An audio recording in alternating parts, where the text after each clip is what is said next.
What happens when a CEO orders lunch at his own restaurant? And the waitress leans in to whisper, "Don't eat the fish." Nathaniel Dorsey had inherited the restaurant chain from his father 5 years ago. His dad had built it from a single seafood shack into a 5-location casual dining brand scattered across Oregon. Nathaniel had grown it further, modernizing the menu, upgrading the interiors, and investing in training. Or so he thought. Now 37, Nathaniel hadn't been to the actual restaurants in over a year. His time was eaten up by board meetings, expansion plans, and logistics. He didn't know the servers' names anymore, didn't recognize the line cooks. He got reports, but they were neat and clean, full of numbers and charts. Lately, though, customer reviews had turned sour for one location, the Hillsborough branch. The complaints weren't always specific. "Weird vibe," one read. "Food felt off." Another claimed they waited 40 minutes for cold shrimp, but it was a recent email from a regular that shook him. "Your dad would never have let this happen." That was all it took. Nathaniel decided to go in himself, no warning, no cameras. Just him and a well-crafted disguise, scruffy beard, gray hoodie, wire-rimmed glasses, and a soft-spoken tone. He reserved a table under the name Grant for a Wednesday lunch. He picked the Hillsborough location carefully. It was the only one he hadn't personally visited since his father's funeral. None of the staff had ever met him. Most of the turnover happened after he took over. And with a new general manager in place just 8 months ago, the timing made sense. He walked in just past noon. The restaurant was half full, not crowded but not empty either. The lighting was dimmer than he remembered. The host barely looked up, table for one. Yeah. He was led to a booth near the back. The menus were sticky. The table hadn't been wiped down properly. He kept his head low, watching. A waitress approached. Early 20s, tired eyes, but she smiled politely. "Hi, I'm Ren. I'll be taking care of you today. Can I get you started with something to drink? Water's fine." Nathaniel glanced at the menu. "How's the fish today? The cod?" Ren hesitated, just for a second. Then she leaned in, speaking softly. "Honestly, I wouldn't, not today." Nathaniel blinked. "Why not?" She straightened quickly. It's been sitting out. They didn't rotate it this morning. We've had a couple people send it back. If you want seafood, maybe try the grilled salmon." "That's fresh." Ren looked over her shoulder, nervous. Nathaniel nodded slowly. "Thanks." She walked off to get his water. He sat there, stunned. He couldn't believe what he'd just heard, fish sitting out. Ren had no idea who he was, and yet she risked getting in trouble just to protect a customer. That meant something was seriously wrong in that kitchen. A man in his 40s in a wrinkled polo shirt strolled past his table, barking into the kitchen. "Ren, get those drinks moving.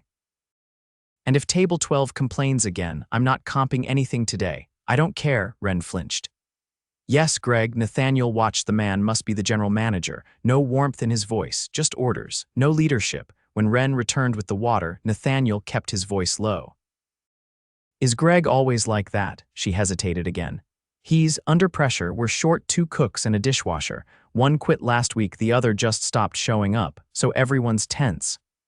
"Why didn't you guys rotate the fish?" New kitchen lead forgot. "He's not really trained, just filling in." Greg let the old one go without replacing him. Nathaniel felt a knot forming in his stomach. He ordered the grilled salmon. When it came, it was lukewarm and rubbery. Ren apologized quietly, offered to take it back. He told her no, he wasn't here to eat. He was here to see. Over the next 30 minutes, he watched 2 tables leave before ordering. One couple complained about the smell. Another server dropped a plate, and Greg yelled at her in full view of the guests. Nathaniel knew what he had to do, but he couldn't act yet. He needed to see the kitchen for himself. Needed to see how far the rot had spread. When Ren came to check on him, he looked her in the eyes. "You've been honest with me. Thank you." She gave a tired smile. "You seemed like someone who'd care." Nathaniel's jaw tightened. He nodded once, then stood. "Actually. Do you think I could talk to the kitchen lead? Just curious." Ren blinked. I guess, but Greg doesn't like it when I'll be quick." She hesitated, then motioned toward the double doors behind the counter. Nathaniel stepped through, heart pounding, not knowing what he'd find but knowing he needed to see it with his own eyes. Nathaniel stepped through the swinging doors into the kitchen, bracing for what he might find. The first thing that hit him wasn't the heat, it was the silence. No chatter, no coordination, just low murmurs and the clatter of metal. The air smelled faintly sour, like lemon cleaner failing to cover something worse. A young man stood behind the grill, flipping patties with robotic rhythm. Sweat darkened the back of his shirt. To his left, a woman in her late 30s was prepping vegetables at a corner station, moving methodically but slowly. Every surface looked a little too grimy, like it had been wiped down but not scrubbed. Under one of the prep tables, a fly buzzed lazily around an open trash bin. The so-called kitchen lead stood near the walk-in fridge, arguing softly with someone on his phone. He wore a backwards cap, his apron stained with something dark and sticky. Nathaniel recognized the type thrown into leadership too soon, overwhelmed, and trying not to drown. No one noticed him at first. He cleared his throat. The woman at the prep station looked up. "You need something?" "I was hoping to speak with whoever's leading the kitchen today," he said, keeping his voice calm. The man with the phone turned, annoyed. "You with a vendor or something?" "No. Just curious about the operation." The guy frowned, lowering the phone without ending the call. "You can't just walk in here. This is staff only." Nathaniel didn't move. "Understood. I was sent by someone from corporate." That triggered a shift, not panic but discomfort. The kitchen lead straightened, tucked his phone into his pocket. "I'm Jeremy," he said quickly, wiping his hands on a towel that probably shouldn't have been reused. "Sorry about the mess. We weren't told anyone was coming." "I'm not here to audit you," Nathaniel replied. "I just have a few questions. Is this your first time leading a kitchen?" Jeremy hesitated. "First time managing, yeah. I've worked here a couple years though, never really got trained. Greg just said I'd figure it out." "And how's that going?" Jeremy gave a short laugh that didn't reach his eyes. "Honestly, it's a nightmare. We're down 2 people. I'm doing inventory, orders, and cooking. I've been covering doubles all week. Got maybe 4 hours of sleep last night." "Why didn't you rotate the cod this morning?" Jeremy blinked, caught off guard. I meant to, but the delivery came late. Then the fryer broke and I had to fix it. I didn't even think to check if the old stock was still up front." Nathaniel nodded slowly. "And nobody else in the kitchen noticed? The woman chopping vegetables didn't look up?" "Not my station," she muttered. "You guys have a checklist for opening." "On paper, yeah," Jeremy said. "It's taped up by the fridge, but nobody's had time to follow it for weeks. We're in survival mode." Nathaniel scanned the room again. Shelves were cluttered. The walk-in fridge door was slightly ajar. A box of thawed squid sat on a low shelf, dripping into a pan that looked like it hadn't been emptied in days. He turned to Jeremy. "Do you feel supported by your general manager?" Jeremy rubbed the back of his neck.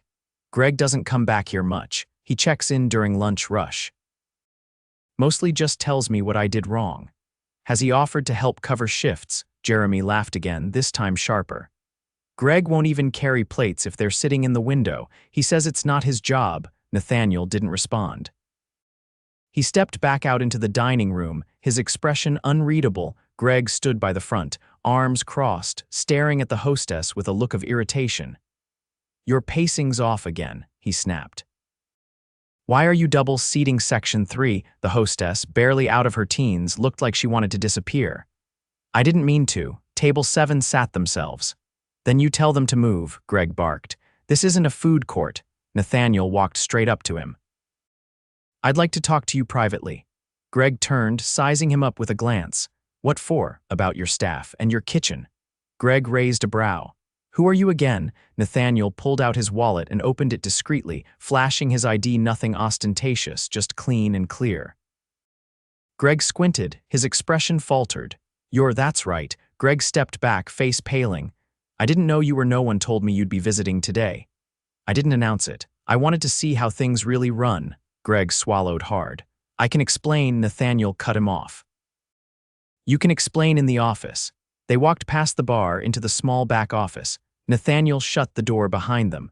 "I've been here for just over an hour, and I've seen more dysfunction than I usually see in a quarter's worth of reports." Greg sat down slowly, his posture shrinking. "I know things aren't perfect. We've had staffing issues. That's not the issue," Nathaniel interrupted.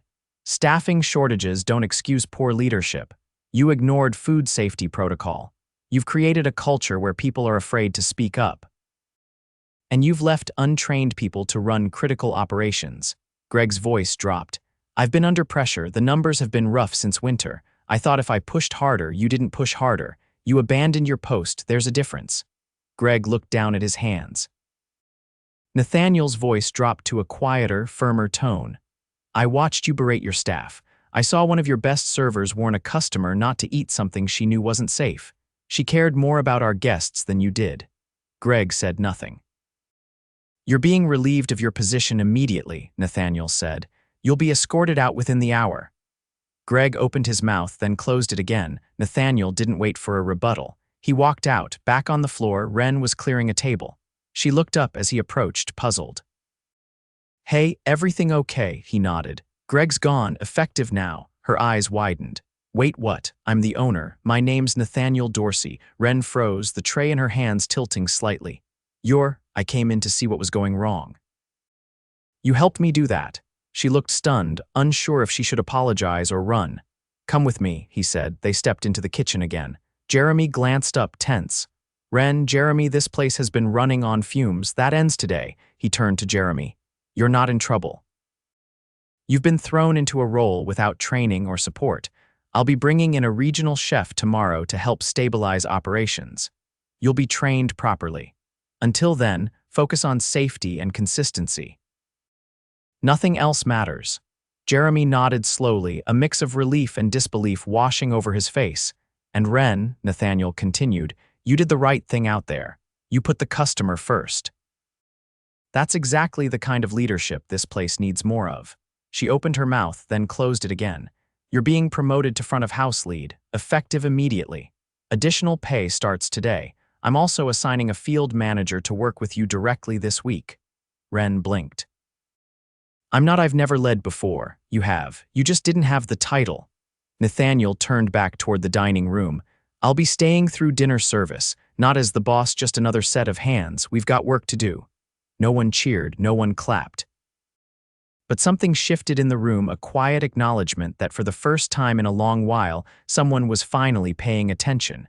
Nathaniel stayed through the shift, not in the office, not observing from a distance, but on the floor. He wiped tables, ran food, filled water pitchers. He didn't introduce himself to everyone yet. Those who didn't already know who he was assumed he was from corporate oversight. Some treated him cautiously, others barely acknowledged him, too busy juggling their sections. He was fine with that. He wasn't there for recognition. He was there to see just how deep the cracks ran. The dinner rush started slow but picked up quickly. The hostess stand backed up before 6. Jeremy was still covering the grill, but now with a second line cook from another location who Nathaniel had called in earlier that afternoon. Even with the extra hands, the kitchen was behind within 20 minutes. Nathaniel watched as Jeremy tried to keep track of multiple tickets while also correcting plating mistakes from the new guy who didn't know the layout. Wren moved between tables steadily. She didn't miss a beat, but he could see the fatigue kick in around her eyes. She was now responsible for seating coordination, server pacing, and customer concerns, all without a full team or any formal support. Nathaniel noticed the gaps quickly. A missing server who had called out, a busser who left mid-shift and hadn't been replaced. No one had covered the empty positions. The rest simply absorbed the weight. By 7, the kitchen's printer jammed mid-rush. Jeremy tried to fix it with greasy fingers, yanking the back panel open, but he accidentally tore the paper roll. Nathaniel stepped in, silently replaced the roll, and cleared the jam. Jeremy didn't look up, but muttered a quiet, "Thanks." Nathaniel didn't respond. He just moved on. The problem wasn't Jeremy's fault. It was the system's. At 7:30, a family of 6 walked in. They were seated in Wren's section, a mistake, since she already had 4 tables going. Nathaniel caught it as it happened and stepped in before she could even react. "I'll take them," he said, grabbing 6 menus from the host stand. She blinked. "You sure? Go refill table 9's drinks. I've got this." He approached the family's table with a calm smile. "Thanks for waiting. I'll be helping you tonight." The father, a broad-shouldered man in a flannel shirt, raised an eyebrow. "You corporate." "I'm here to make sure your dinner goes smoothly," they ordered quickly. 2 kids wanted chicken tenders. The mother asked about the crab cakes. Nathaniel gave her the honest answer they were solid tonight. Fresh batch came in late afternoon. He didn't embellish, just facts respectfully delivered. When he dropped off their drinks, he noticed the youngest daughter staring at the ceiling. She tugged on her mother's sleeve. "It smells weird in here." Nathaniel glanced up. The air vents above them were dusty, with streaks of gray trailing down toward the light fixture. He excused himself and headed straight to the back. In the office, he found one of the shift supervisors, a tall, wiry man named Rob who'd been manning the schedule board since Greg's dismissal. "Who's responsible for facilities maintenance?" Rob looked up from the tablet. "It rotates. Usually Greg handled that side." "I think the last inspection was before Christmas." "You've had HVAC issues," Rob shrugged. "Smell comes and goes. We thought it was from the dumpster behind the wall. Has it been reported?" "No, just minor complaints. Greg didn't escalate it." Nathaniel leaned against the doorframe. "Call the maintenance company tonight. I'll approve the cost. I want a full inspection booked by morning. If customers notice it, it's already too late." Rob nodded. "Got it." When Nathaniel returned, the kitchen was slammed again. Jeremy was bent over a prep station, chopping cilantro with uneven rhythm. Nathaniel stepped in quietly. "What's going wrong?" Jeremy didn't stop moving. "Orders are backing up. One of the fryers is running cold. And I just found out we're short on tartar sauce because the midday prep was skipped. I saw you doing the prep earlier. I didn't get to the sauces. I had to fix the fridge seal." Nathaniel walked over to the cooler and opened it. The interior light flickered. The seal was poorly taped, condensation forming at the edges. He closed it carefully. "Jeremy," he said, "we're not going to make it through the night like this." Jeremy paused, knuckles white on the knife handle. "I know, I'm pulling you off the line. What you can't, I'm not firing you. I'm giving you a break. Go sit in the back for 15 minutes. Drink some water, get your head clear, I'll cover the grill." Jeremy stared at him. "You know the station? I trained on it. Years ago, I'll manage." Jeremy hesitated, then stepped back and finally nodded. 15 minutes. Nathaniel took his place and scanned the ticket rail. He called out to the second cook. "You've got crab cakes, shrimp pasta, and one kid's burger. I'll handle the salmon and the fried oysters. Let's move." And somehow it worked. Not perfectly, the rhythm was messy, communication tense, but they didn't fall further behind. By the time Jeremy returned, his face was pale but calmer. He washed his hands, dried them on a fresh towel, and stepped back in without a word. At 8:15, a young woman approached Nathaniel near the dish pit. She wore a server apron but wasn't in uniform. Her shirt was wrinkled, and her hair was pulled back unevenly. "You're the one who got rid of Greg," Nathaniel nodded. "That's right," she crossed her arms. "Good. He used to call me Smiley because I didn't talk much. Told me if I wanted better shifts, I should look like I'm enjoying myself more." Nathaniel's expression hardened. "Did you report it? To who?" He was the top. "HR's number is a voicemail box. I left 2 messages. No one ever called back." He didn't respond right away. Then he said, "What's your name, Lena?" "You'll be getting a follow-up tomorrow from HR, a real person, not a line. I'll make sure of it." She nodded once, then walked away. Nathaniel turned back toward the dining room. The rush was thinning. Ren was helping a new server close out a table. Rob was checking the front bathrooms. Jeremy was still at the grill, but now staying ahead of the tickets. Nathaniel stepped outside just for a moment to catch his breath. The air was cold, sharp, real. He looked down the side of the building, where a cracked drain pipe let water pool near the foundation. Another thing no one had reported. Another sign of neglect. He went back in. Near the end of the shift, he gathered the team in the dining area. Chairs were stacked. The last customers were gone. The lights were dimmed. "I'm not going to give you a speech," he said. "You've been through enough of those. What I will say is this: I saw everything. I'm not here to punish effort. I'm here to fix what's been broken." Nobody interrupted. "This location isn't failing because of you. It's failing because leadership failed you. That stops now." He looked at Ren. "You're not just filling in anymore, you're leading, and I'll be sending a support manager from Beaverton to help with logistics. You'll have coverage." He turned to Jeremy. "You're not flying solo again. You'll get training, a real team, and a timeline that respects your life outside these walls." He looked around the room. "You all deserve better, and starting tomorrow we start building better." No applause, no cheers, just a quiet, steady nod from Ren, a small exhale from Jeremy. Even Lena, now leaning against a booth, gave a short tilt of her head. It was enough. Nathaniel stepped away from the group and pulled out his phone. "Mark," he said when the line picked up. "I need the maintenance team at Hillsborough first thing, full HVAC and sanitation check. Also, get HR to rework the reporting protocol. I want a live response system, no more voicemail boxes." He hung up, looked around one last time, and grabbed a mop. Still work to do. The next morning, Nathaniel arrived at the Hillsborough location just before sunrise. The front lights were still off. The parking lot was empty except for a single employee car, Jeremy's. Through the window, Nathaniel could see him inside, hunched over the prep table with a clipboard and 2 open boxes beside him. The man hadn't even had a full day to recover. That didn't sit right. By 7, the first wave of deliveries rolled in produce, dry goods, and a fresh seafood shipment that Nathaniel had personally redirected from their central vendor. He met the driver at the back door. Everything packed and temp logged. The driver handed him a clipboard. Signed and sealed. "Overnight truck, dropped off less than an hour ago." Nathaniel scanned the logs, nodded, and walked the boxes into the kitchen himself. Jeremy looked up from the prep station. "Didn't think you'd be back this early." "I said I'd be here," Nathaniel replied.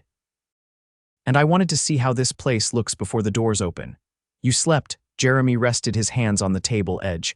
"Not much, but I ate, showered. That helped," Nathaniel nodded. "You can't lead on fumes. You're not a fire." Jeremy exhaled a tired laugh. "First time anyone said that to me around here." By 8, the HVAC technician had arrived. Nathaniel escorted him straight back without explanation to the staff. The man spent 15 minutes up in the ceiling before calling down. "You've got a mold bloom in the vent over the east dining section. It's not catastrophic, but it's well past due for cleaning. Also found 3 filters that haven't been changed in 6 months, maybe more. Can you handle it today? I'll need a second guy and a containment sheet, but we can knock it out in a few hours.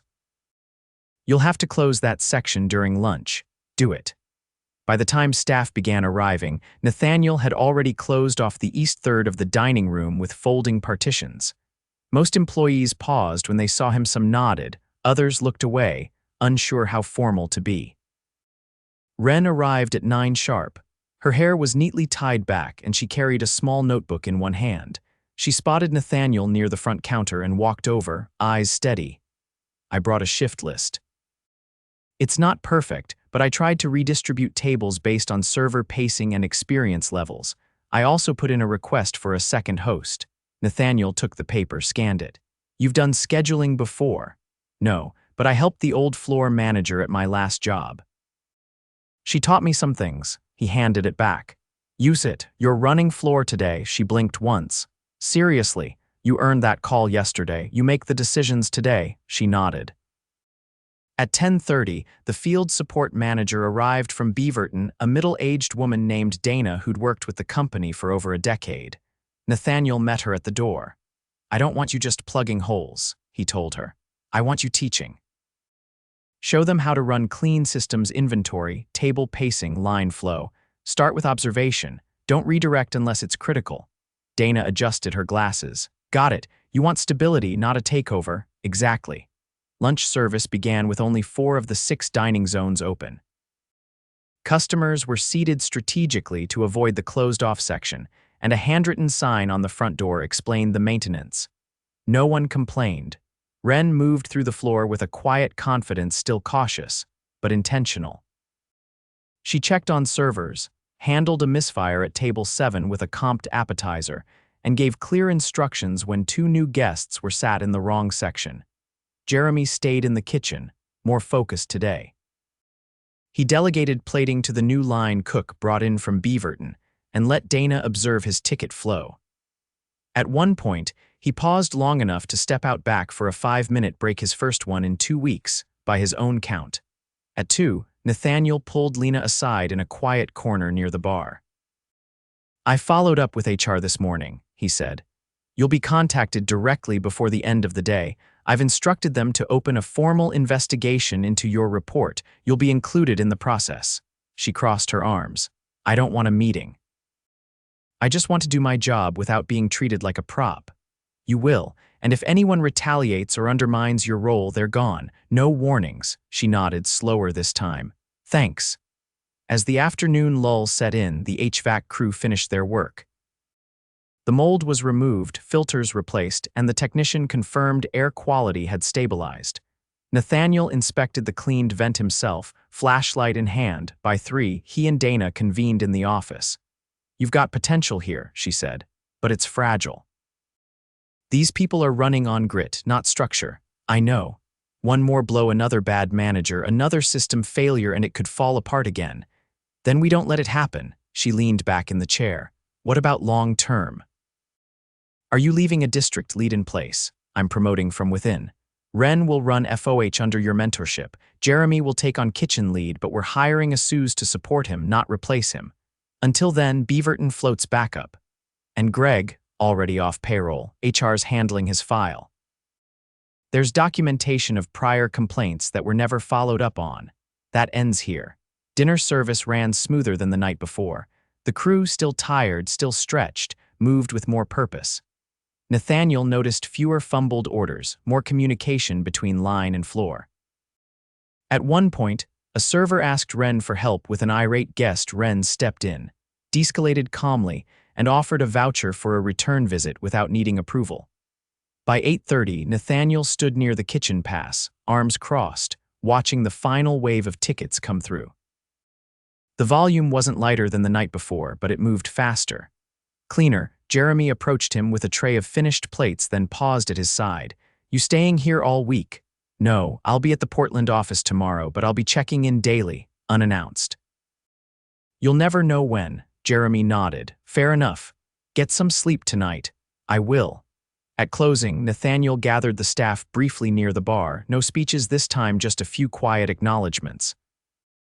To those of you who have stayed through the worst of it, you've kept this place standing. You deserve better, and that's what we're building. He didn't mention Greg's name. He didn't need to. Starting next week, regular maintenance checks are mandatory. Every station gets rotating lead coverage. Emergency HR access will be posted and monitored. No more blind spots. He handed out small envelopes, quiet bonuses, each one tied to specific actions from the last 48 hours. Ren's included a formal promotion letter. Jeremy's had a training stipend. Lena's included paid time for HR follow-ups. No one clapped. No one cheered. But there were nods, eye contact, an unspoken shift in posture, not celebration, but release. As the last few employees filtered out, Nathaniel stayed behind with Dana and Ren, helping to stack chairs. Tomorrow's not going to be easy, Ren said, wiping down a table. We're still missing 2 servers, still short a dishwasher. It won't be easy for a while, Nathaniel replied, but now you're not alone. She gave a small nod, then walked off to grab the mop bucket. Dana looked at him. You sure you want to do this for every location? I have to. If this one was this far gone, I don't trust the numbers anymore. You're going to burn out. Then I'll burn doing something my father would have respected. Dana didn't argue. Nathaniel glanced around the empty dining room, lights low, chairs up, the faint scent of lemon cleaner freshly used this time. For the first time in a while, this place didn't feel like a liability. It felt like something alive again. He didn't need applause. He just needed the truth. And now he had it.